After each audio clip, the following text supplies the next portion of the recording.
पेश है हिंदी जबान में अपडेट। कश्मीरी भारत द्वारा अवैध रूप से अधिकृत जम्मू कश्मीर में 10 लाख से अधिक भारतीय सशस्त्र बलों की नियुक्ति के मध्य एक भीषण जीवन व्यतीत कर रहे हैं। भारत द्वारा अवैध रूप से अधिकृत जम्मू कश्मीर में गत 7 दशकों से अधिक समय से कश्मीरी भारतीय अवैध अधिकरण से त्रस्त हैं।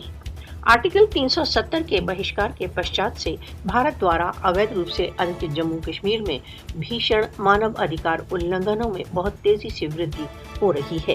भारत द्वारा अवैध रूप से अधिकृत जम्मू कश्मीर में 5 अगस्त 2019 के पश्चात से मोदी शासन ने मानवाधिकार उल्लंघनों के नवीन रिकॉर्ड स्थापित कर दिए हैं। मोदी ने कश्मीर को एक विशाल खुली जेल में परिवर्तित कर दिया है, जहां पर कश्मीरियों को मूल मानव अधिकार भी उपलब्ध नहीं है। भारत द्वारा अवैध रूप से अधिकृत जम्मू कश्मीर में सामान्य कश्मीरी को प्रतिदिन घेराव, खोज पड़ताल, दमन तथा टॉर्चर का सामना है।